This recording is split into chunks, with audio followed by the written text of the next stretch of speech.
नमस्कार सांग मैंने आपण मानु समस्त मो स्टोरी चैनल स्वागत। चलतु कहानी शुणा लहुरे लिखुची प्रेमर गपर अष्टम भाग पूर्व भाग जदि शुणी ना जल्दी जल्दी शुणी नियंतु।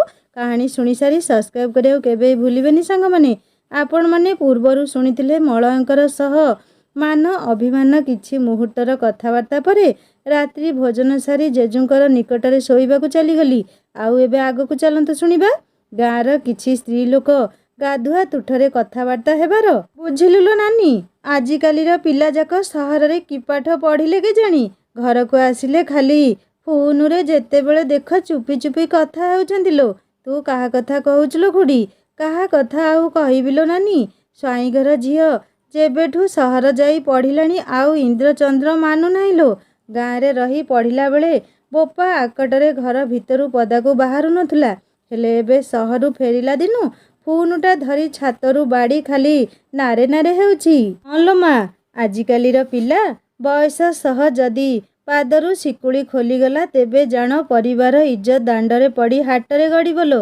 हेले एमानकु बापा मांकर इज्जत गले कि रहिले फरक कौन पड़ुछि जे बुझिल खुड़ी। आम पिला बेले घर एरुंडी बंध डेई बाहर को आसीबाकू परिवार लोक देउ नथिले। देह को ढांकी पूरा शरीर ड्रेस रे कभर करी रखिबाकू हेउथुला। हेले देखुनु तांकू एते बड़ झियो हेलानी पेट देखाई छातरे बुलुछि। आम गाँ हेउ कि पाख गाँर बातेरा टोका जाक आसी रास्तारे ठिया होई घर छात उपरकू घंटे नेखा अनेई रहउचंती लो। ना ता बोपा कि माँ केही ताकू आकट करूछंती ना किछि कहउछंती। हाँ लो माँ मु शुणिथिले से कुआडे कुले जे कुइनी होईछि सेइथिपाई बेसी आसिला दिनरु भाउ खाउ अछि। एमिति पिला ही घरर परंपरा संस्कृति आउ आभिजात्य को क्षणक भितरे नष्ट करि दियंती। देखिबुलो खुड़ी दिने निश्चित ए टोकी केउ छतरा की बातेरा सह छु मंतर जदि न होईची मो कान काटी देबुलो। आलो से कथा आउ कौन कहिबार अछि छाड़लो नानी। से माने बड़ घर लोक जहा भी कले ठीक हेले आमे गरीब गुरुबा लोक आमर परिवार केही एमिति करिथिले केते बदनाम शुणिबाकू पड़ी थांदा जे किंतु सेमानकु आउ किए कहिबो। छाड़लो खुड़ी मोर तेणे घरे बहुत काम यांके अपेक्षा करिथिबे मु आसुची। हाँ लो जा तो परी भाग्यवती आउ किए अछि कह। गेरस्थ आखि पलकरे तते जेमिति सजेई रखिछि ना सेतिकी खुशी आम भाग्यरे बा काहे कह। तुमर तो जेउ कथा ना नानी आसुची लो। हाँ लो जा तो भात हांडी नहेले उतुरी जिवलो। दुहे हसुथिले गाधिया तुठे। रातिरे मानीर बापा बोउ कथावार्ता हेउछंती। मानिनी खाई शोइलाणी कि मानीर बोउ? हाँ से ता जेजू पाखरे शोइछि। ताहा कुह तुमे। मानी को मो बोउ बहुत भल पाए आउ मानी भी। बोउंकर जेमिति स्वास्थ्य अवस्था हेलाणी केबे कौन घटिबो किए कहि परिबो। बोउ बंचिथिबा अवस्थारे झियर बाहाघर करिदेले ता मनरे भी कोनोसी अफसोस रहिबो नाही। ता छड़ा मानिनी पढ़ुची बोली हुए तो बोउ किछि कहू नाहंती किंतु मु ठीक जानिछि बोउंकर इच्छा अछि मानिनी बाहाघर शेष निश्वास छाड़िबा पूर्वरु देखिबा पई। मु ठीक कहूची ना मानिर बोउ? देख झियो जन्म पर घर को ता छड़ा पिलाटा मोर भल पढ़ुची कॉलेज जाऊ जाऊ निजर सुनाम अर्जन करसालाणी। एते बा व्यस्त काहेकि हेबा। अजा आई मानकर शेष इच्छा रही थाए नाती नातुणी मानकर बाहाघर कि पिलापिली देखी जीवन छाड़िले तांकर आउ किछि अभिलाषा मनरे रुहे नाही। ता बोली कौन पढ़िला झियो को समय न देई आउ का हाथ को टेकी देबा एबे उचित हेबो। आउ किछि वर्ष जाऊ तापरे ता बाहाघर कथा भाबिबा ना कौन कहूच तुमे? से सबु ठीक जे किंतु से किंतु फिंतु पुणी कौन टिके शुणे नाई किछि नाही छाड़ से सबु। तुमे आउ केउठी मानिनी पाई बरपात्र ठीक करि नह तो? अरे नाई बाबा ठीक करिथिले कहि न थांती। सत कुह मते मो राण तुमे स्त्री लोक माने काहेकि केजानी सबु कथारे राण नियम पकाओ मु किछि बुझी पारे नाही। सत कथा हला हाँ मानिनी पाई मो आखि सामनारे गोटे भल प्रस्ताव अछि। पिलाटा उच्च शिक्षिता बहुत बड़ धनी परिवार पिला। बेपार वाणिज्य ठारू समाज रे तांकर बहुत ना भी अछि। संभ्रांत परिवार मो झियो से घर को गले राणी होई रहिबो। मोर तो मन को पाइछि किंतु मानिनी एबे पाठ पढ़ुची एमिति बेଳରେ ए भली प्रस्ताव को हाथ छड़ा करबाकू मोर आदौ इच्छा नाही। तुम मुंड खराब होई गलान ना कौन? पिलाटार ବା ବୟସ କେତେ? ଏଇ ବର୍ଷ 20 ପୂରିଛି। ଘର ସଂସାର ପରିବାର ଚଳେଇବାର ସାମର୍ଥ୍ୟ ବା ତା ପାଖରେ କେତେ? ଏମିତି ତାକୁ ବାହାଘର କରେଇ ଦେବ କହୁଛ? ମୋ ଝିଅ କେଉଁ ଗୁଣରେ ଖରାପ କୁହ ଯେ ଏଇ ପ୍ରସ୍ତାବ ଚାଲିଗଲେ? ଆମକୁ ଆଉ କେଉଁ ପ୍ରସ୍ତାବ ଝିଅ ବାହାଘର ପାଇଁ ମିଳିବ ନାହିଁ? ତୁମକୁ ବୁଝେଇ କହିପାରୁନାହିଁ ମାନି ବୋଉ। କ'ଣ ମୋତେ ବୁଝେଇବ ଟିକେ ଶୁଣେ ମୁଁ। ଏ ପ୍ରସ୍ତାବ ଗଲେ ଯାଉ ପଛେ, ମୋ ଝିଅର ପାଠପଢ଼ା ସରିଲା ପରେ ବାହାଘର ହେବ। ତା ଛଡ଼ା ତୁମେ କାହିଁ ଏତେ ବ୍ୟସ୍ତ ହେଇଯାଉଛ ଶୁଣେ? କାହିଁକି ମୁଁ ବ୍ୟସ୍ତ ହେଉଛି ସେ କଥା ତୁମକୁ ବୁଝାଇ କହିପାରୁନାହିଁ ମାନି ବୋଉ। କେବଳ ତୁମେ ନିଜ ଆଖିରେ ଦେଖିଲେ ହିଁ ବିଶ୍ୱାସ କରିପାରିବ। ସିଧା ନ କହି ବୁଲେଇ ବଙ୍କେଇ କଥା କହିବା ତୁମର ଆଜି ଯାଏଁ ଗଲା ନାହିଁ ନା? ଯାହା କହୁଛ ସିଧା ସିଧା କୁହ। ଏଇ ଦେଖ ନିଅ। ମାନିନୀର ବୋଉକୁ ଏତକ କହି ନିଜ ମୋବାଇଲରୁ କ'ଣ ସବୁ ଦେଖାଉଥିଲେ ମାନିର ବାପା। ତୁମେ ଏସବୁ କେଉଁଠୁ ପାଇଲ ମାନିର ବାପା? ମାନିନୀ ମୋ ଜୀବନ। ତାର ଭଲ ମନ୍ଦର ଖବର ସବୁ ସମୟରେ ମୁଁ ରଖିଥାଏ। ସହରରେ ମାନିକୁ ଛାଡ଼ିଲା ପରେ ବି ସେଇ କଲେଜରେ ମୋ ଜଣେ ବନ୍ଧୁଙ୍କର ପୁଅ ମଧ୍ୟ ପାଠ ପଢ଼େ। ମାନିନୀ ଅଜାଣତରେ ତାର ଭଲ ମନ୍ଦ ଖବର ମୋତେ ଦେବା ପାଇଁ ତାକୁ କହିଥିଲି। କଲେଜରେ ତାର ପ୍ରଥମ ଦିନରୁ ଆଜି ପର୍ଯ୍ୟନ୍ତ ସବୁ ଖବର ସେ ମୋତେ ଦେଇ ଆସୁଛି। ତାର ସବୁ ନିଷ୍ପତ୍ତି ଉପରେ ମୁଁ ଖୁସି ଥିଲାବେଳେ ସେ ଯେ ନିଜର ଜୀବନର ଖୁସି ଟିକକ ପାଇଁ ଯାହା ସବୁ କରୁଛି ସେଥିରେ ମୁଁ ଆଦୌ ଖୁସି ନାହିଁ। କେହି ବି ପିତାମାତା ନିଜ ଝିଅର ଖରାପ ଭବିଷ୍ୟତ କଥା ଭାବିପାରିବେ ନାହିଁ। ଏ ବୟସରେ ଭୁଲ ହେବା ସ୍ୱାଭାବିକ କଥା। କିନ୍ତୁ କେଉଁଠି ଭୁଲ ଆଉ ଠିକ୍ର ନିଷ୍ପତ୍ତି ପିଲାମାନେ ନେଉଛନ୍ତି। ଠିକ୍ ସମୟରେ ଯଦି ନିଜର ପିତାମାତାଙ୍କୁ ଜଣାଇବେ ନାହିଁ ନିଜର ପିଲାମାନଙ୍କୁ, ତେବେ ସେମାନଙ୍କର ଭବିଷ୍ୟତ ଅନ୍ଧକାରମୟ ହୋଇଯିବ। ତରୁଣ ବୟସରେ ଭଲ ପାଇବାର ଏଇ ଖେଳରେ ଯେ କେତେ ପିଲାଙ୍କର ପରିବାର ଛାରଖାର ହୋଇଯାଇଛି ସେ କଥା ତୁମେ କ'ଣ ସମାଜରେ ଦେଖୁନାହଁ?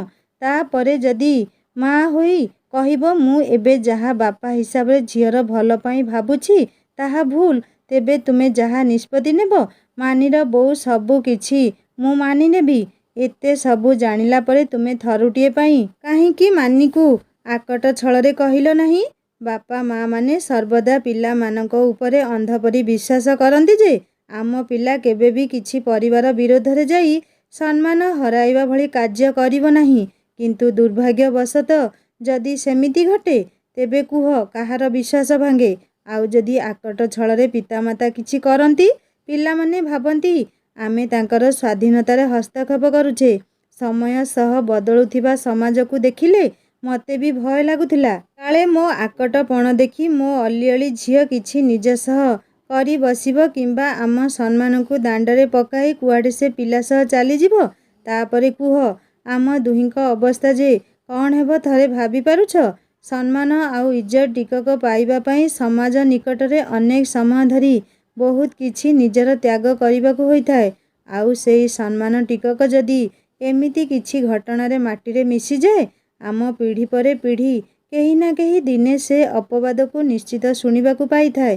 ସମ୍ମାନର ସହ ବଞ୍ଚିବା ପାଇଁ ହେଲେ ଆମକୁ କିଛି ତ କରିବାକୁ ହେବ। କେଉଁଥିରେ ମାନିନୀର ଭବିଷ୍ୟତ ବି ନଷ୍ଟ ହେବ ନାହିଁ କି ଆମର ମାନ ସମ୍ମାନ ପ୍ରତି ଆଞ୍ଚ ଆସିବ ନାହିଁ। ନା କ'ଣ କହୁଛ ତୁମେ? ସେ ସବୁ ଠିକ୍ ଯେ ସେ ପିଲା ବିଷୟରେ କିଛି ଖବର ନେଇଛ କି ତୁମେ? ପିଲା କେମିତି, ତାଙ୍କର ଘରଦ୍ୱାର ଆଉ ପରିବାର କେମିତି ବୁଝିଛ କି? ଯଦି ସବୁ ଭଲ ଥିବ ତେବେ ଝିଅର ପସନ୍ଦ ସହ ଯିବାରେ ଆମର କୌଣସି ଆପତ୍ତି ରହିବ ନାହିଁ ମୁଁ ଭାବୁଛି। ମୁଁ ମଧ୍ୟ ସେଇ କଥା ଭାବୁଥିଲି। କାହାଠାରୁ ଖବର ନେବା ଅପେକ୍ଷା ନିଜେ ପୁଅମାନଙ୍କ ସହ ଯାଇ ମାନିନୀ ଅଜାଣତରେ ଖବର ନେବାକୁ ହେବ। ଯଦି ଠିକ୍ ଲାଗିବ ତେବେ ଆଗକୁ ଭାବିବା। ନା କ'ଣ କହୁଛ ତୁମେ? ସେ ଯାଏ ଏ କଥା ତୁମେ ଆଉ ମୁଁ ଜାଣିଛେ ବୋଲି ଯେମିତି ମାନିନୀ ନ ଜାଣୁ। ଆଗକୁ ତାର ପରୀକ୍ଷା ଅଛି। ସେ ଜାଣିଲେ ତାର ପରୀକ୍ଷା ହୁଏତ ଖରାପ ହୋଇପାରେ। ମଳ ଆସିଲେ ତୁମକୁ କହିବି କ'ଣ କରିବାକୁ ହେବ। ଏ ଯାଏଁ ମାନିନୀର ଗତିବିଧି ଉପରେ ନଜର ରଖୁଥିବ। ସେ ସବୁ ତୁମେ କିଛି ଚିନ୍ତା କର ନାହିଁ। ମୁଁ ଏସବୁ ଜାଣିନଥିଲି ବୋଲି ମାନିକୁ କିଛି କହୁନଥିଲି। ଆଗକୁ ଦେଖ ମୁଁ କ'ଣ କରୁଛି। ସହର ଛାଡ଼ି ଗାଁକୁ ଆସିବା, ଏହା ଭିତରେ ଦେଖୁ ଦେଖୁ ଗୋଟେ ମାସ ବିତି ଯାଇଥାଏ। ଜେଜୁବି ଏବେ ସମ୍ପୂର୍ଣ୍ଣ ସୁସ୍ଥ ହୋଇଗଲେଣି। ସେପଟେ ମଳୟଙ୍କର ବି ଶେଷ ବର୍ଷର ପରୀକ୍ଷା ସରିଯାଇଥାଏ। ତାଙ୍କଠାରୁ ଏତେ ଦିନ ହେଲା ଦୂରେଇ ରହିବାରୁ ତାଙ୍କୁ ଦେଖା କରିବା ପାଇଁ ମନ ବ୍ୟାକୁଳ ହୋଇ ଉଠୁଥାଏ। ଏଇ ବାହାନାରେ ମୋ ପରୀକ୍ଷା ଆଗକୁ ଆସୁଥିବାରୁ ଘରୁ ଯିବାରେ କଲେଜକୁ ଆଉ କିଛି ଅସୁବିଧା ନଥିଲା। ମୋ ପରୀକ୍ଷା ପାଇଁ ପ୍ରସ୍ତୁତି ମଧ୍ୟ ମୁଁ ଆରମ୍ଭ କରିଦେଇଥାଏ। କଲେ ଯିବା ପାଇଁ ଘରୁ ବାହାରିବା। ବୋଉ ଆଉ କିଛି ଦିନ ରହି ପରୀକ୍ଷା ସମୟରେ ଯିବା ପାଇଁ ତାଗିଦ କରି କହିବାରୁ ଆଉ ବାହାନା କିଛି ବି କରିପାରିଲି ନାହିଁ। ମୋତେ ବୁଝେଇବାକୁ ଯାଇ ବୋଉ କହୁଥିଲେ ପରୀକ୍ଷା ମୁଣ୍ଡ ଉପରେ ଅଛି, କଲେଜ ଯାଇ ଠିକ୍ ସେ ପଢ଼ାପଢ଼ି କରିପାରିବୁ କି ନାହିଁ, ଖାଇବା ପିଇବାରେ ବି ଅସୁବିଧା ହେବ, ସେଇଥିପାଇଁ ଘରେ ରହି ଭଲସେ ପଢ଼ାପଢ଼ି କରେ, ପରୀକ୍ଷାର ଠିକ୍ 2 ଦିନ ପୂର୍ବରୁ ତୋ ବାପା ନେଇ ଛାଡ଼ି ଦେଇ ଆସିବେ, ବୁଝିଲୁ ତ? ଉପାୟ ନ ପାଇ ମୁଣ୍ଡ ହଲାଇ ହଁ ମାରି ଫେରି ଆସିଲି। ଆହୁରି କିଛି ଦିନ ଅପେକ୍ଷା କରିବାକୁ ହେବ ମଳାଙ୍କର ଦେଖା ପାଇବା ପାଇଁ। ମନ ଦୁଃଖରେ ଭାବି ରୁମ୍ ଭିତରେ ବହି ଖୋଲି କିଛି ସମୟ ପଢ଼ିବା ଭିତରେ ସନ୍ଧ୍ୟାର ଫୋନ୍ ଆସିଲା। ଏ ପାଗଳୀର ପୁଣି କ'ଣ ହେଲା ଯେ ଫୋନ୍ କରିଲା ଯେ ସେ? ସନ୍ଧ୍ୟା ସହ କଥା ହେବା ପାଇଁ ଛାତ ଉପରକୁ ଚାଲିଗଲି। ହ୍ୟାଲୋ ସନ୍ଧ୍ୟା, କ'ଣ କହ? ମୋ ଠାରୁ ଏତିକି ଶୁଣିଛି କି ନାହିଁ ସନ୍ଧ୍ୟା କାନ୍ଦୁଥିବାର ମୁଁ ଜାଣିପାରିଲି।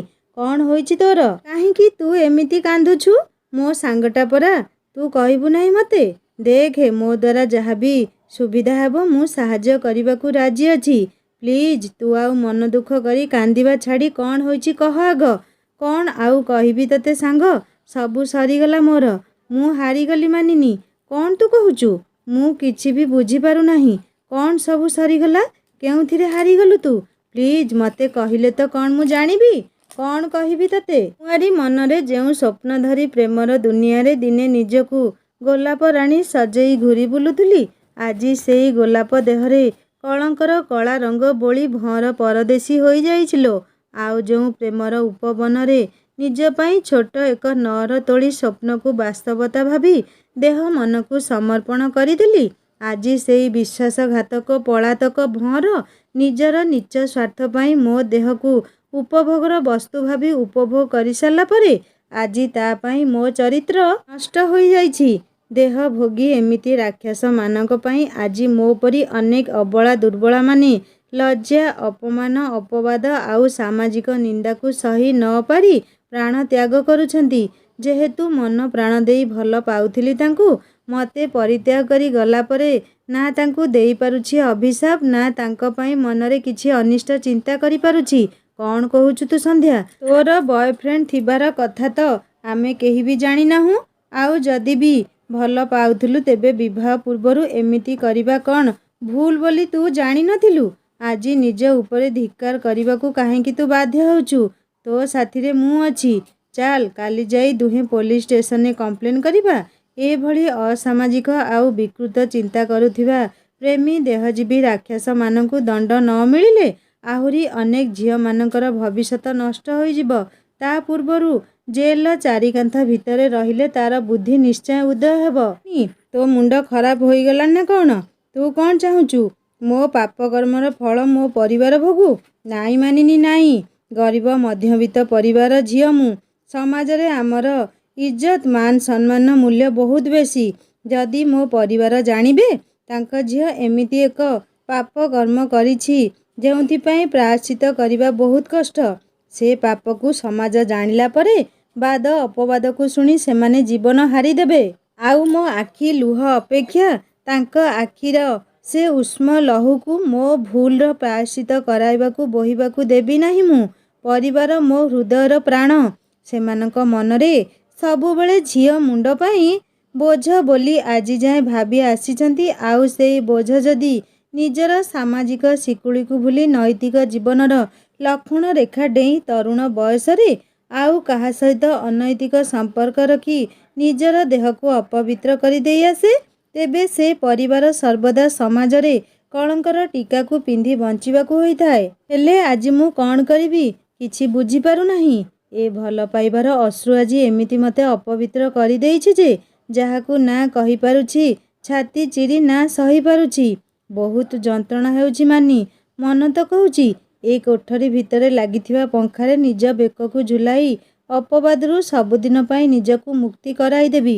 କିନ୍ତୁ ପରବର୍ତ୍ତୀ ମୁହୂର୍ତ୍ତରେ ପରିବାର କଥା ଭାବିଲେ ଅନୁଭବ ହେଉଛି ଯେ ମୁଁ ମରିଗଲେ କ'ଣ ସବୁ କିଛିର ସମାଧାନ ହୋଇଯିବ? ହୁଏତ ନା। ତେବେ ଜୀବନର ଏପରି ପରିସ୍ଥିତି, ନିଜର ବୁଦ୍ଧି କି ବିବେକ କାମ କରୁନାହିଁ ମୋର। ସେଇଥିପାଇଁ ତୋ କଥା ମନେ ପଡ଼ିଲା। ପ୍ଲିଜ୍ ମାନିନୀ, ମୁଁ କ'ଣ ଏବେ କରିବି କହ? ପ୍ରେମ ଆଉ ପରିବାର ଭିତରେ ସାମୂହିକ ସନ୍ତୁଳନ ରଖି ଜୀବନରେ ସଫଳ ହୁଏତ ବହୁତ କମ୍ ଜଣ ହୋଇଥାନ୍ତି। ଅଧାରୁ ଅଧିକ ତରୁଣ ବୟସର ଯୁବକ ଯୁବତୀମାନେ ଭଲ ପାଇବାର ଆଦର୍ଶର ସମ୍ପର୍କକୁ ରାଧାକୃଷ୍ଣଙ୍କ ତୁଳନା କରି ଶାଶ୍ୱତ ପ୍ରେମର ଡେଙ୍ଗୁରା ପିଟୁଥିବା ବେଳେ ସେମାନଙ୍କ ମଧ୍ୟରେ ଲୁଚି ରହିଥାନ୍ତି କିଛି ଏମିତି କାମାନ୍ଧ ରାକ୍ଷସ ଯେଉଁମାନେ କେବଳ ପ୍ରେମ ସମ୍ପର୍କକୁ ପ୍ରୀତିରୁ ନେଇ ଦୈହିକ ଉପଭୋଗ ପରେ ଇତି କରିଦେଇ ଚାଲିଯାଆନ୍ତି। ତୋର ବିଚାର ଶକ୍ତି ଆଉ ବୁଦ୍ଧିକୁ ତାରିଫ କରୁଥିବା ବେଳେ ତୋ ପରି ଶିକ୍ଷିତ ଝିଅମାନେ ଯଦି ଏମିତି ମୂର୍ଖାମିର କାମ କରିପାରିବେ ସେ କଥା ଭାବି ତୋ ଉପରେ ମୋ ଦୟା ବି ଆସୁନାହିଁ। ଆରେ ଯେଉଁ ପ୍ରେମ ପବିତ୍ର ଆଉ ଚିର ଶାଶ୍ୱତ ସେଠି କାମନାର ପରିଭାଷା କେଉଁଠୁ ଆସିଲା? ଏହା କ'ଣ ଆମମାନଙ୍କ ନୈତିକ ଶିକ୍ଷାର ଆଦର୍ଶ? କ'ଣ ଆଉ କରିଥାନ୍ତି ତୁ କହ ମାନିନୀ? ଆଜକୁ 4 ବର୍ଷ ହେଲା ତାଙ୍କୁ ମନ ପ୍ରାଣ ଦେଇ ଭଲ ପାଇ ଆସୁଥିଲି। ଅନ୍ଧୁଣୀ ପରି ତାଙ୍କ ଉପରେ ଆଖି ବୁଜି ବିଶ୍ୱାସ କରି ଆସୁଥିଲି। ହେଲେ ସେ ବିଶ୍ୱାସ ଭିତରେ ଯେ ଏମିତି ଏକ ଛଳ ଦୁଃଶାସନ ଲୁଚି ରହିଥିଲା ଜାଣିପାରିଲି ନାହିଁ। ତାଙ୍କର କଥା କହିବାର ଯାଦୁରେ ବିମୋହିତ ହୋଇ ଶେଷରେ ନିଜର ସବୁ କିଛି ତାଙ୍କ ନିକଟରେ ଭେଟ ଦେଇଦେଲି। ଆଗରୁ ବହୁତ ଥର ଏମିତି କହିଛନ୍ତି। ମୁଁ ରାଗିଗଲେ କୁହନ୍ତି ମଜା କରୁଛି, କିନ୍ତୁ ଏଇ କିଛି ଦିନ ହେଲା ପ୍ରେମ ପାଇଁ ଯେ ସେକ୍ସ ଜରୁରୀ ତାଙ୍କର ଜିଦିକୁ ଯେତେ ଚେଷ୍ଟା କଲି ବୁଝାଇ ସମାଧାନ କରିବି ହେଲେ ପାରିଲି ନାହିଁ। ମୋ କଥାକୁ କାଟିବାକୁ ଯାଇ ସେ ଉଦାହରଣ ଦେଇ କହିଲେ ଆଜିକାଲିର ଯୁବପିଢ଼ିଙ୍କ ଭିତରେ ପ୍ରେମ ଗଢ଼ି ଉଠିବାର ଦିନ କେତୋଟି ଭିତରେ ସବୁ କିଛି ସରିଯାଉଛି। ହେଲେ ମୋ ଉପରେ ତୁମର ଆଜିଯାଏଁ ଭରସା ଆସିଲା ନାହିଁ। କେତେ ପ୍ରେମୀ ଯୁଗଳମାନେ ଓଏ ହୋଟେଲ ଯାଇ ନିଜକୁ ଉପଭୋଗ କରୁଛନ୍ତି। ସେମାନେ ଆଉ କ'ଣ ପ୍ରେମ ଖାଲି କରୁଛନ୍ତି? ଆମେ ତ ଏକା କରୁଛେ ଆଉ। ଦେଖ ସନ୍ଧ୍ୟା ବୟସ ସହ ଜୀବନରେ କିଛିଟା ଜରୁରୀ ହୋଇଥାଏ। ଆଉ ସେତକ ସେଇ ବୟସରେ ଠିକ୍ ସମୟରେ ନ କରି ପାରିଲେ ଏ ଦେହ ଆଉ ଯୌବନ ଥାଇବା କି ଲାଭ? ମୁଁ କଥା ଦେଉଛି ତୁମକୁ, ତୁମ ଛଡ଼ା ଆଉ କାହାକୁ ମୋ ଜୀବନରେ ଗ୍ରହଣ କରିପାରିବି ନାହିଁ। ଘରେ କହି ତୁମକୁ ହିଁ ବିବାହ କରିବି। ହେଲେ ତୁମର ଏ ଯାଏଁ ମୋ ଉପରେ ବିଶ୍ୱାସ ନାହିଁ। ଆଉ ଯେଉଁଠି ବିଶ୍ୱାସ ହିଁ ନାହିଁ ସେଠି ଆଉ କି ପ୍ରେମ ସମ୍ପର୍କ ରହିବ ଆଗକୁ? ବାସ୍ ଆଜି ହିଁ ତୁମକୁ ସ୍ଥିର କରିବାକୁ ହେବ। ତାଙ୍କର ଅଭିମାନର ଛଳନାକୁ ବୁଝିବା ମୋ ବଶରେ ନଥିଲା। ସମ୍ମୋହନର ପରଦାରେ ମୋ ଆଖି ବନ୍ଦୀ ହୋଇସାରିଥିଲା। ଭୁଲି ଯାଇଥିଲି ନିଜର ଅସ୍ତିତ୍ୱ ଆଉ ହରେଇ ଦେଇ ଆସିଥିଲି ସେଇ କାଳ ରାତିରେ ମୋ ଦେହର ସତୀତ୍ୱ। କୁହ ମାନିନୀ, କ'ଣ ବିଶ୍ୱାସ କାହାକୁ କରିବା ଭୁଲ? ପ୍ରେମ ହିଁ ତ ଶିକ୍ଷା ଦିଏ ବିଶ୍ୱାସର ଅନ୍ୟ ନାମ ଶାଶ୍ୱତ ଜୀବନ। ଆଉ ଆଜି ମୁଁ ସର୍ବସ୍ୱ ହରାଇ ବଞ୍ଚିଛି ଝଡ଼ା ଗଙ୍ଗଶିଉଳୀର ଜୀବନ। ଆଉ ଆଜି ହେବାକୁ ଯାଉଛି ଜନନୀ। ଯେତେବେଳେ ମୁଁ ମା ହେବାକୁ ଯାଉଛି କହିଲି, ସେ କ'ଣ କହିଲେ ଜାଣିଛୁ? ମୋ ଉପରେ ହସି କହିଲେ ପ୍ରେମ ବଦଳରେ ପ୍ରେମ ଆଉ ଦେହ ବଦଳରେ ଦେହ। ଠିକ୍ କହିଲି ନା ସନ୍ଧ୍ୟା ଡାର୍ଲିଂ? ଏଇ ତ ଜୀବନ। ତୁମର ଆବଶ୍ୟକତା ଥିଲା ଆଉ ମୋର ବି। ତା ନ ହୋଇଥିଲେ ଯଦି ତୁମ ଦରକାର ନଥିଲା ତୁମେ କ'ଣ ମୋ ସହ I mean friends with benefit. ତୁମେ ବି ଖୁସ୍ ଆଉ ମୁଁ ବି। ଏଥିରେ ମୋର କିଛି କହିବାର ନାହିଁ। Sorry, I am so sorry. I think you enjoyed too much in that night. Love you baby. If you want once again then sure call me. I am waiting for your call baby. Bye. ତାଙ୍କଠାରୁ ତାଚ୍ଛଲ୍ୟରେ ଏମିତି ଶୁଣିଲା ପରେ ଆଉ ବଞ୍ଚିବାର ଇଚ୍ଛା ନଥିଲା ମାନିନୀ। ବାସ୍ ଶେଷରେ କ'ଣ ଏଇତକ ଥିଲା ମୋର ଏତେ ଦିନ ପ୍ରେମର ମୂଲ୍ୟ? ଧିକ୍କାର କରୁଥିଲି ମୋ ନିଜ ଉପରେ ନିଜକୁ। ଓ ସନ୍ଧ୍ୟା, କ'ଣ ଯେ ଏବେ ତୁମକୁ କହିବି କିଛି ମୁଁ ବୁଝିପାରୁନି। କେତେ ମାସ ହୋଇଛି କୁହ ମୋତେ? ମାସେ 10 ଦିନ ମାତ୍ର। କେସ୍ ପାଇଁ କହିଲେ ମନା କରୁଛ ଆଉ ଏପଟରେ ଗର୍ଭବତୀ ତୁମେ। ହେ ଭଗବାନ! ଠିକ୍ ଅଛି, ପ୍ରଥମେ କୁହ ମୋ ଠାରୁ ତୁମେ କ'ଣ ଚାହୁଁଛ? ଜଣେ ଅବିବାହିତା ଝିଅ ଯଦି ମାତୃତ୍ୱ ଲାଭ କରେ ତେବେ ଦୁନିଆରେ ସେ କାଳିମାକୁ ନେଇ ବଞ୍ଚି ହେବ ନାହିଁ ମାନିନୀ। ସେଥିପାଇଁ ମାତୃତ୍ୱକୁ ହରେଇବା ପାପ ହୋଇଥିଲେ ବି ବିଧାତା ଏଥିପାଇଁ ଯାହା ବି ଦଣ୍ଡ ଦେବ ମୁଁ ମଥା ପାତି ସହିଯିବି ପଛେ, କିନ୍ତୁ ଏ ଗର୍ଭ ମୋତେ ନଷ୍ଟ କରିବାକୁ ପଡ଼ିବ। କିନ୍ତୁ କେଉଁ ମେଡ଼ିକାଲ ଯାଇ ନଷ୍ଟ କରିବାକୁ ମୋତେ ଲାଜ ଲାଗିବ। ସେମାନଙ୍କର ନକାରାତ୍ମକ ଦୃଷ୍ଟିକୁ ମୁଁ ଦେଖି ସହି ପାରିବି ନାହିଁ। ଗର୍ଭକୁ ନଷ୍ଟ କରିବା ପାଇଁ ଆଉ କ'ଣ କରିବାକୁ ହେବ ଯଦି ଜାଣିଛୁ ତେବେ କୁହ ମୋତେ। ତୋ ଉପରେ ମୋର ସମ୍ପୂର୍ଣ୍ଣ ଭରସା ଅଛି। ପ୍ଲିଜ୍। ଓକେ ଓକେ, ତୁ ଜମାରୁ ବ୍ୟସ୍ତ ହଅନା। ମୋର ଜଣେ ସାଙ୍ଗ ମେଡ଼ିକାଲ ପଢ଼ୁଛି, ତା ସହ କଥା ହେଇ କହୁଛି ଅପେକ୍ଷା କର। କିଛି ସମୟ ପରେ ହ୍ୟାଲୋ ସନ୍ଧ୍ୟା, ତୁମେ ଗୋଟେ କାମ କର, ମେଡ଼ିସିନ ଷ୍ଟୋରକୁ ଯାଇ ଅନୱାଣ୍ଟେଡ୍ 72 କିଟ୍କୁ କିଣି ଆଣି ଆସ। ତାର ବ୍ୟବହାର ତୁମକୁ କହିଦେବି ମୁଁ। ଏଥିରେ କିଛି ସାଇଡ୍ ଇଫେକ୍ଟ ନାହିଁ ତ? ହଁ, ବ୍ଲଡ଼ କିଛି ଦେହରୁ ଅଧିକ ଯିବା ସହ ଦେହ ଟିକେ ସିକ୍ ହୋଇଯିବ। ତୁମେ ଆଉ ଡେରି ନ କରି ଆଣ। ହେଲେ ମାନି, ମୁଁ ଝିଅଟା ହୋଇ କେମିତି? ଓ ଗଡ଼୍, କ'ଣ କହିବାକୁ ଚାହୁଁଛୁ? ତୁ ଯଦି କୌଣସି ଉପାୟରେ ମଳଙ୍କୁ ରାଜି କରାଇ ମୋ ପାଇଁ ଆଣିଦେଉ, ତୋ ମୁଣ୍ଡ କାମ କରୁଛି ତ? କ'ଣ କହୁଛୁ ତୁ ଜାଣିପାରୁଛୁ ତ? ସେ ଏସବୁକୁ ଆଦୌ ପସନ୍ଦ କରନ୍ତି ନାହିଁ। ଆଉ ତାପରେ? ପ୍ଲିଜ୍ ମୋ ରାଣ ମାନି, ତତେ ହାତ ଯୋଡ଼ି ନେହୁରା ହେଉଛି, ଏଇଥରକ ମୋତେ ସାହାଯ୍ୟ କର। କିଛି ସମୟ ଭାବିଲା ପରେ, ଠିକ୍ ଅଛି, କିନ୍ତୁ ଗୋଟେ ସର୍ତ୍ତରେ। ତୋର ସବୁ ସର୍ତ୍ତରେ ମୁଁ ରାଜି ଅଛି। ଏ ପାପ କାମ କରେଇଥିବା ପାପୀକୁ ତା'ର ପାପର ପ୍ରାୟଶ୍ଚିତ କରାଇବା ପାଇଁ ମୁଁ ଯାହା କରିବି ତତେ କରିବାକୁ ହେବ। କ'ଣ ରାଜି ତ? ହେଲେ ତୁ କ'ଣ କରିବୁ ମାନି? ତୁ କି ତୋର ପରିବାର କୌଣସି କ୍ଷତି ମୁଁ କରାଇବି ନାହିଁ, ଆଉ ତା ପାପର ଦଣ୍ଡ ଅବଶ୍ୟ ତାକୁ ଦେବି। ସେ କଥା ମୋ ଉପରେ ଛାଡ଼ିଦେ। ତୁ ରାଜି କି ନାହିଁ କହ ପ୍ରଥମେ। ଠିକ୍ ଅଛି, ମୋ ପାଇଁ ଯେମିତି ତୋର କିଛି ଅସୁବିଧା ହୁଏ ନାହିଁ, ସେ ଜମାରୁ ଭଲ ନୁହନ୍ତି। ତୁ ସେଥିପାଇଁ ଚିନ୍ତା କର ନାହିଁ। ହଉ ତୁ ଅପେକ୍ଷା କରେ, ତାଙ୍କୁ ପଠାଉଛି ତୋ ପାଖକୁ। ମେଡ଼ିସିନ ପାଇଲା ପରେ ମୋତେ ଫୋନ୍ କରିବୁ। ମୁଁ ବ୍ୟବହାର କେମିତି ହୁଏ ବୁଝାଇ ଦେବି। ତତେ କ'ଣ କହି ଧନ୍ୟବାଦ ଦେବି କିଛି ଜାଣିପାରୁ ନାହିଁ ମୁଁ। ତୁ ସେ ଧନ୍ୟବାଦ ଛାଡ଼େ, ନିଜର ଯତ୍ନ ନେ। କିଛି ବି ଅସୁବିଧା ହେଲେ ମୋତେ ଫୋନ୍ କରିବୁ। ଆଉ ହଁ, କଲେଜ ଯେମିତି ଆଉ କେହି ନ ଜାଣନ୍ତି କିଛି। ତାଙ୍କୁ ପଠାଉଛି, ରହୁଛି। ହଉ ହଉ, ହଁ। ଏ ମାନି, କୁଆଡ଼େ ଗଲୁ ଲୋ ପୋଡ଼ାମୁହିଁ? ଘର ଭିତରକୁ ରାଗରେ ଫଁ ଫଁ ହୋଇ ମାନିନୀର ଖୁଡ଼ୀ ନାଁ ଧରି ଡାକି ଡାକି ପଶି ଆସୁଥିଲେ। କ'ଣ ହୋଇଛି ସୁନି? କାହିଁକି ମୋ ଝିଅକୁ ଏମିତି ଗାଳି କରି ଆସୁଛୁ? ଆପଣ କ'ଣ କିଛି ଜାଣିନାହାନ୍ତି ଅପା? ନା ଜାଣିଶୁଣି ପଣତ ଘୋଡ଼ାଇ ଘଟଣାକୁ ଘର ଭିତରେ ଚପେଇ ରଖିଥାନ୍ତୁ। ସେପଟେ ଘର କଥା ଦାଣ୍ଡରେ ପଡ଼ି ହାଟରେ ଗଡ଼ିଲାଣି। ଛି ଛି ଛି ଛି, କି କଥା ଏଗୁଡ଼ା? କ'ଣ କହୁଛୁ ତୁ? କେଉଁ କଥା ଦାଣ୍ଡରେ ପଡ଼ି ମୋ ଝିଅର ହାଟରେ ଗଡ଼ୁଛି? ଖବରଦାର, ଯଦି ମିଛଟାରେ ମୋ ଝିଅକୁ ବଦନାମ କରିବାକୁ ଚେଷ୍ଟା କରୁନା, ଦେଖୁଛି ସେ ସହର ଯାଇ ପଢ଼ିଲା ଦିନୁ ତୋ ଦେହରେ ଯାଉନି। ସେଇଥିପାଇଁ ମୋ ଝିଅକୁ ଦେଖି ସହି ନ ପାରିବାରୁ କୁଆଡ଼ୁ କ'ଣ ଶୁଣି ଆସି କହୁଛୁ। ହେଇଟି ଭାଉଜ ମ, ଦେଖି ସହିବାର ଗୁଣ କଥା ଜମାରୁ କୁହନ୍ତୁ ନାହିଁ।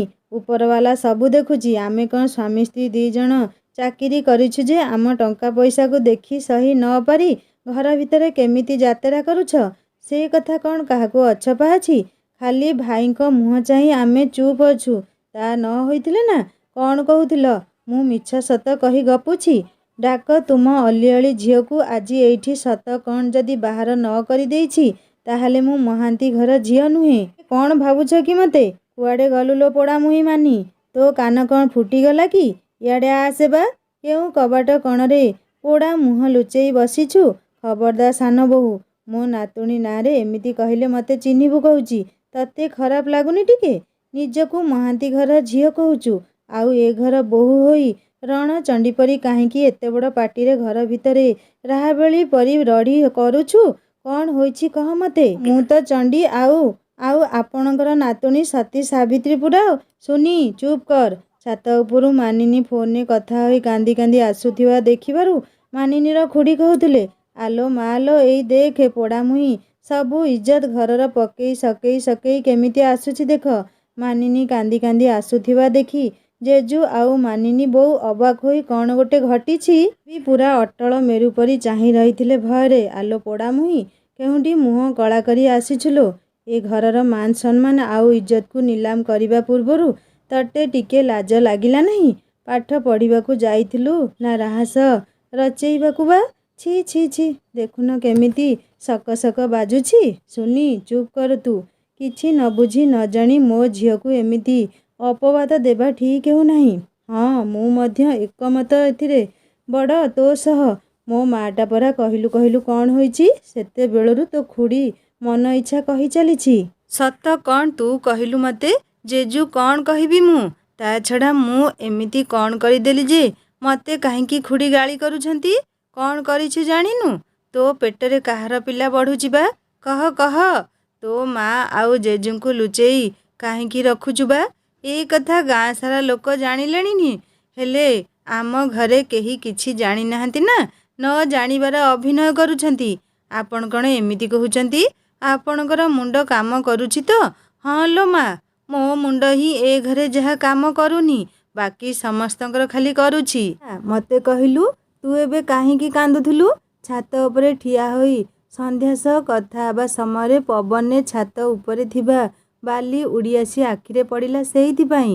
କେତେ ଡାହା ମିଛ କହୁଛି ଦେଖ ନାନୀ ତାକୁ। ମୁହଁ କଳା କରି ସାରିଲାଣି ହେଲେ କହିବାର ଟାଣ ଏଇ ଯାଏଁ ଯାଉନି। ଛି ଛି ଛି ଛି, କ'ଣ ମୁଁ ମୁହଁ କଳା କଲି ଯେ? ଆଲୋ ତୋ ପେଟରେ ଛୁଆର ବାପ କିଏ ବା? ତା ନ ହୋଇଥିଲେ ନଖି ନାନୀ ଝିଅକୁ କାହିଁକି ଫୋନ୍ କରି ପଚାରୁଥିଲୁ ବା? ଗର୍ଭ ନଷ୍ଟ କରାଇବା ପାଇଁ କି ମେଡ଼ିସିନ ଖାଇବା ପାଇଁ? ମଲା ଦେହରେ ରୋଗ ନାହିଁ, ଖାଲିଟାରେ ବୈଦ ଡାକରା ପଡ଼ିଛି। ଛି ଛି ଛି, କି କଥା ଏସବୁ? ହେଇଟି ସାନ ବୋହୂ, ଦେଖୁଛୁ ମୋ ଠେଙ୍ଗୁଲି? ଆଉ ଥରେ ଯଦି ମୋ ନାତୁଣୀକୁ ଏମିତି ଦେଖେଇ କହିବୁ ନା, ତୋ ଜିଭ କାଟିଦେବି ବୁଝିଲୁ? ରଖ ହେ ତୁମ ଠେଙ୍ଗୁଲି। ବଳ ଆସି କତରାରେ ମିଶିବାକୁ ବସିଲାଣି। ନାତୁଣୀ ପରି ବୁଢ଼ୀର କହିବାର ଦମ୍ଭ ମାନିବାକୁ ପଡ଼ିବ। ଖୁଡ଼ୀ, ସତ କ'ଣ ନ ଜାଣି ଏମିତି କହିବା ଆପଣଙ୍କର ଠିକ୍ ହେଉନାହିଁ। ତା ଛଡ଼ା ଜେଜୁ ବୟସରେ ଆପଣଙ୍କଠାରୁ ବଡ଼ ହେବେ। ଆପଣ ପେଶାରେ ଜଣେ ଶିକ୍ଷୟିତ୍ରୀ ହୋଇ ଏମିତି ବ୍ୟବହାର କରିବା କ'ଣ ଆପଣଙ୍କୁ ଶୋଭା ପାଉଛି? ମୋତେ ଆଉ ବ୍ୟବହାର ପାଠ ପଢ଼ାନି ବୁଝିଲୁ? ନିଜକୁ ପ୍ରଥମେ ଦର୍ପଣରେ ଯାଇ ଦେଖେ, କେତେ ସଫା ନିଜେ ଜାଣିପାରିବୁ। ସୁନି, ଚୁପ୍ ହୋଇଯା। ଆଉ ପଦଟିଏ ବି ମୋ ଝିଅ ନାଁରେ ଅଧିକା ତୋଠାରୁ ଶୁଣିପାରିବି ନାହିଁ। ସତ କ'ଣ କହ ମାନିନୀ? ତୋ ଖୁଡ଼ୀ ଯାହା କହୁଛନ୍ତି କ'ଣ ସତ? କେମିତି କହିବି କିଛି ବୁଝିପାରୁ ନଥାଏ। ସନ୍ଧ୍ୟାର ଘଟଣାକୁ ନେଇ ଯେ ଆମ ଘରେ ଏମିତି ପାଲା ହେବ ଜାଣିନଥିଲି। ନାଇଁଲୋ ବୋଉ, ସବୁ ମିଛ। ସତ କଥା ହେଉଛି ମୋ କଲେଜ ସାଙ୍ଗ ସନ୍ଧ୍ୟା।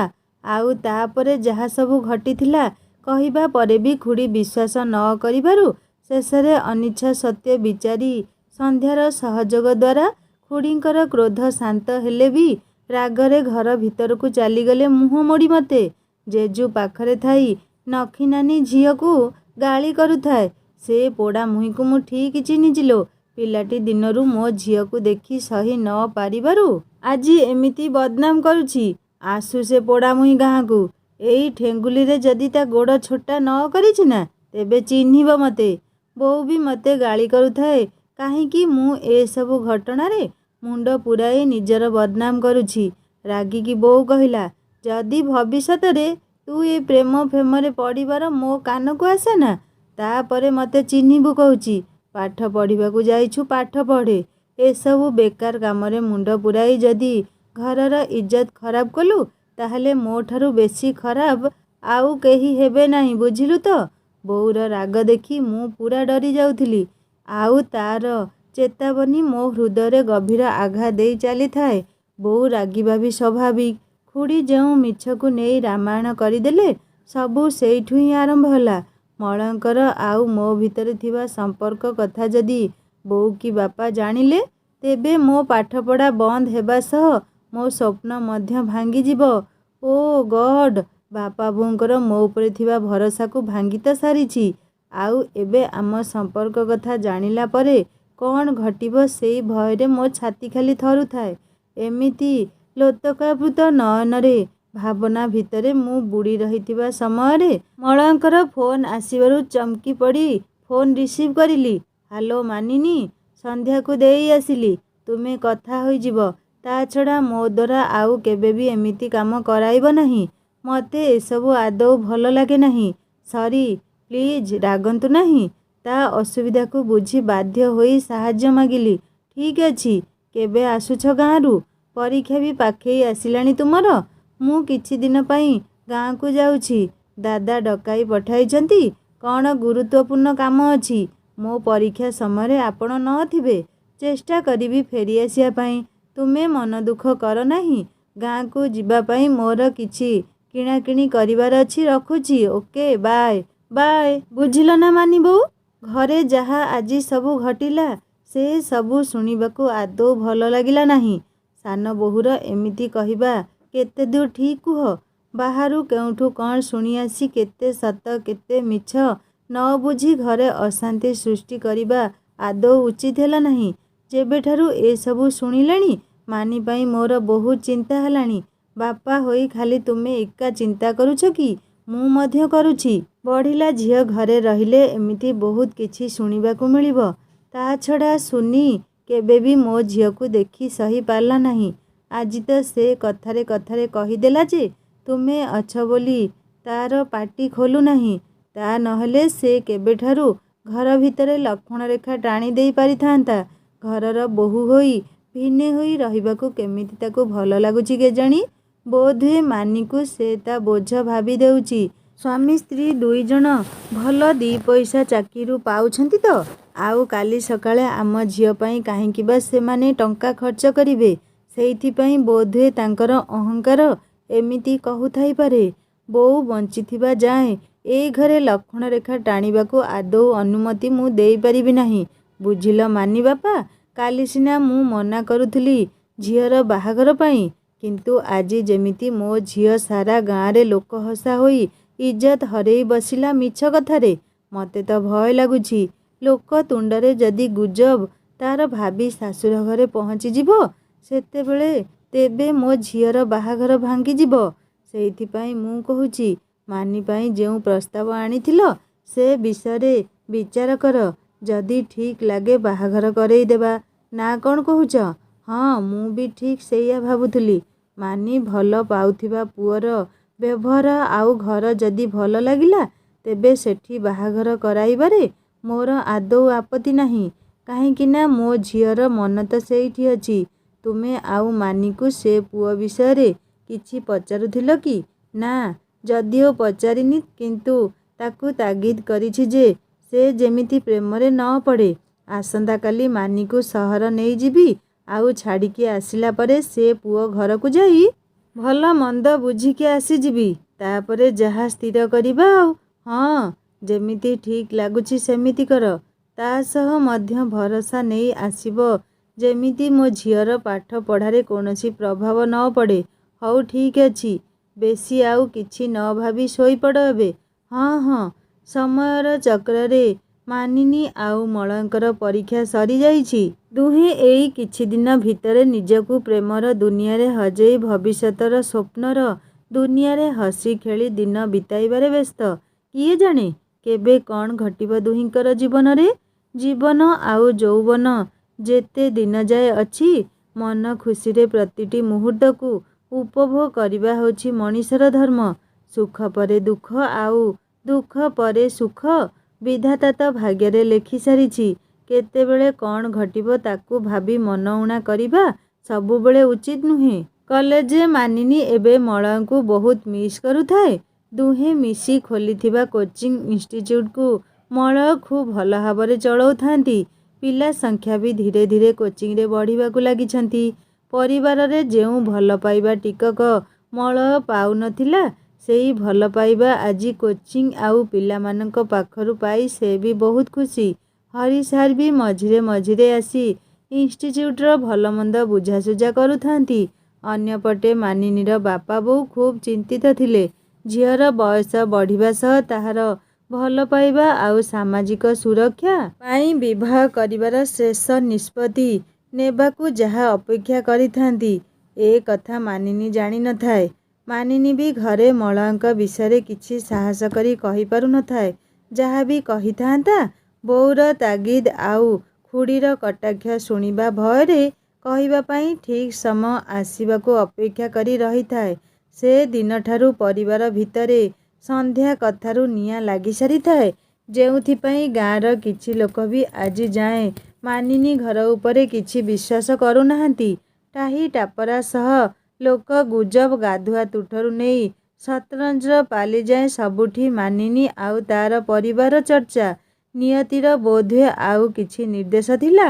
ପ୍ରତି ମୁହୂର୍ତ୍ତରେ ବଦଳୁଥିବା ଜୀବନକୁ ଲକ୍ଷ୍ୟ କଲେ ମାନିନୀକୁ ଭୟ ଲାଗୁଥାଏ। ଘରେ ଏବେ ମାନିନୀକୁ ଦେଖିଲେ ସମସ୍ତେ ଚିଡ଼ୁଥିଲେ। ଆଗ ଅପେକ୍ଷା ମାନିନୀ ଆଉ ସମସ୍ତଙ୍କର ଆଦରର ପାତ୍ରୀ ହୋଇନାହିଁ, କେବଳ ଜେଜୁଙ୍କୁ ଛାଡ଼ି। ଗୋଡ଼େ ଗୋଡ଼େ ବାପା ବୋଉ ଜଗୁଥିଲେ। ମଳୟଙ୍କ ସହ କୋଚିଂରେ ଯାହା ଦେଖା ହେଉଥିଲା, ପରୀକ୍ଷା ସରିବାର କିଛିଦିନ ଯାଏଁ ପ୍ରେମ ବଗିଚାରେ ଯେଉଁଠି ଗୋଟେ ଜାଗାରେ ଫୁଲ ଆଉ ଭଅଁର ରହିବେ, ସେଠି ପ୍ରେମର ଆଦାନ ପ୍ରଦାନ ତ ନିରନ୍ତର ଜାରି ରହିବ। ହେଲେ ପରୀକ୍ଷା ସରିବାର ଦିନ କେତୋଟି ଭିତରେ ମାନିନୀକୁ ଗାଁକୁ ତାର ବାପା ନେଇ ଚାଲି ଆସିଲେ। ପ୍ରତ୍ୟକ୍ଷ ଭାବରେ ମାନିନୀକୁ ସେମାନେ ବୁଝାଇ କହୁନଥିଲେ ବି ପରୋକ୍ଷର ବ୍ୟବହାର ମାନିକୁ ଅଜାଣତରେ ବହୁତ କଷ୍ଟ ଦେଉଥାଏ।